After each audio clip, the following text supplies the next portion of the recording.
Tyrant's Realm is a skull punching, corpse looting, ground stomping, parry failing, into barrels rolling, elephant man fighting, abruptly falling through the floor without rhyme or reason, thus ending your 40-minute run causing extreme anger simulator. Developed by Team Tyrant and published by Skystone Games. Tyrant's Realm is a roguelike RPG with Dark Souls combat and procedurally generated levels. A sequence of gores that invoked indifference at first, but now has my eyes rolling so far to the back of my skull that I could see precious memories of when third-person melee games were actually fun. Okay, let's play a game of questions. I'm gonna answer one question, then ask one question. Do I like this game? Yes! So much so that I even finished it. Now it's my turn to ask, why does every single third-person melee game have to be Dark Souls nowadays? It's like ever since it was cool to brag about beating Dark Souls that everybody unanimously agreed that all melee combat systems should copy it with total disregard for how the difficulty directly ties into the world and theme of the game, and without any further innovation to the formula. God forbid we reintroduce combos back into our melee fighting games. Don't get me wrong, I appreciate the Dark Souls franchise as much as any self-proclaimed hardcore gamer out there who are adamant that beating Elden Ring with Spirit Ash Summon is the wrong way to play the game. Having beaten the 3 Dark Souls game and Elden Ring, I wouldn't exactly qualify myself as a hater. But can we please have anything else? I mean anything that's not attacking 2 times, then dodge rolling away when the big guy begins his extravagant telegraph swings that takes half an hour to actually land, or in Elden Ring's case, when the vaguely enemy-shaped blob unexpectedly flails around and the camera operator starts to have a seizure. I can see the foam coming out of his mouth. It's disgusting. Stay away from it! Judging from the art style, I was under the impression that this game was gonna be like Rune. You know, a game with actual good melee combat. However, despite my initial aversion to the combat system, I found myself enjoying Tyrant's Realm a great deal. It somehow got to the point of me feeling something akin to delight or even excitement on each new run. Something I haven't felt since I realized that you can't really make it out alive unless you're a middle-aged rich bald dude with no soul, or an OnlyFans model. Compared to Elden Ring or the latest entries in the Souls franchise, enemies' attacks here are infinitely more simplistic, largely due to the fact that they can only chain up to 2 or sometimes 3 attacks at most. But I'd be lying if I say that this simplicity hurts my enjoyment of the game. In fact, I think it serves to enhance the experience. The game knows it's simple and just owns up to it. For example, you can't customize individual pieces of gear. You can, however, equip sets of armor, each with their own unique ability, which makes their effectiveness immediately apparent. Instead of plus 5% to physical block, an armor set can give you the ability to kick enemies in the face and knock them back, or loot their corpse for some money to invest in your next run. There's no gimmicky magic meteor or insta-kill grab attacks here. The most insane thing bosses can do is shoot out a bunch of skulls that can be dodged by standing behind a column. This does a lot to eliminate the myriad of deaths that are apparently your fault when the attack retroactively teleports you into it because the hitbox is so jacked up, as is often the case in Elden Ring.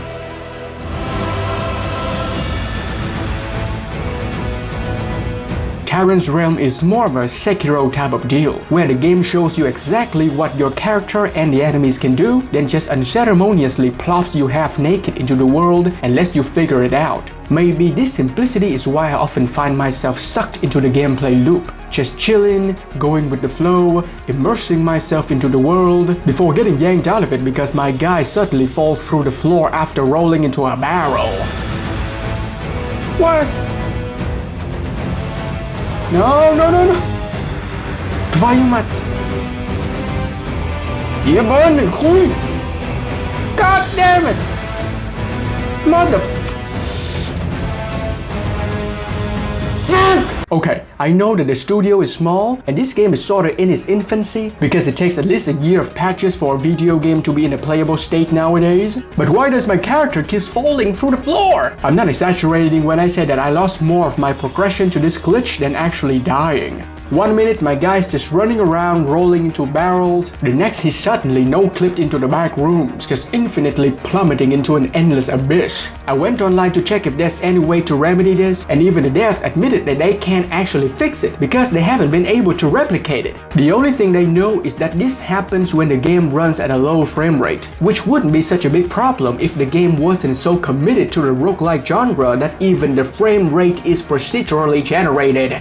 Yeah, despite looking like a PS1 game, Tyrant's Realm doesn't run that great. coupled with the fact that it's clearly made for the controller and you'll end up fighting the game itself most of the time instead of the enemies. Speaking of enemies, there are just enough of them here to keep the game interesting. Granted that the variety comes mostly from visual changes instead of anything meaningful like moveset or unique abilities. Most enemies have 2 fast wipes and a big charge one, or if you're lucky, a thrust attack. But that's about it. Boss fights are fun though. They each have a special move or gimmick that serves to keep you on your toes and not get complacent. I also appreciate that each boss corresponds to a unique theme. It's nothing too special, but how can I say no to fighting Elephant Man or a dude riding piggyback on a bigger dude? Any game that so much vaguely reminds me of the movie RRR automatically gets a point in my book. There is literally one single line that refers to the plot of the game. It's this one when you die. Aside from that, there's no story to speak of really. Not that a game like this needs one. I would appreciate it if it's there, but I wouldn't fault it for not having one. You play as a guy who travels to places and murders people is honestly all the justification I need. Not that I really needed any in the first place. Maybe I'm being too much of a pessimist, but sticking your blade into an enemy's flesh is accompanied by some uncharacteristically satisfying sound effects. I wasn't expecting a game on this small of a budget to have sound effects this high level of quality.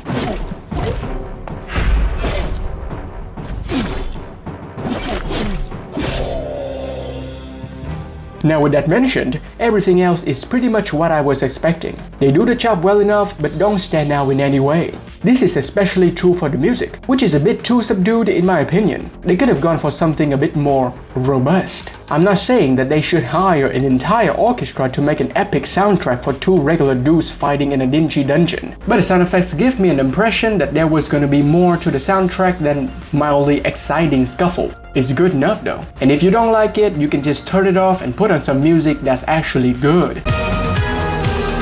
The game looks nice enough. Nice in the sense that the graphical fidelity as well as the aesthetics are at a good standard. Not in the sense that dismembered corpses nailed to a wall are particularly nice to look at, though you can knock it until you try. Note that when I said good standard, I meant for a PS1 game where characters looked vaguely humanoid and you had to let your imagination do half the work. But they said the game is inspired by PS1 graphics, so there goes my sarcastic criticism and snarky remarks. One more thing I'd like to touch on is the animations, more specifically the running animation. Just look at it. Look at how charming it is. How can you not love this? My guy just waddling around, not a care in the world. Never mind, he fell through the floor again. Should you play Tyrant's Realm? I don't know. Have you watched my passive-aggressive review of the game where I deliberately stay ambiguous in order to bring nuance to a game with great potential that would get a 6 from IGN and vanishes into obscurity, killing the hopes and dreams of its developer? If yes, then you know what to do. I'm not saying that you should buy it, but you know what to do. Thank you to members of my Patreon! Special shout out to Osiers, Stefan A, Spyro, Otrael, Big Boy Mouse Mangala, and of course, PR. Share this video, subscribe and stay tuned to watch me wallow in unceasing madness. If you don't, I'll ride piggyback on an old person in the street.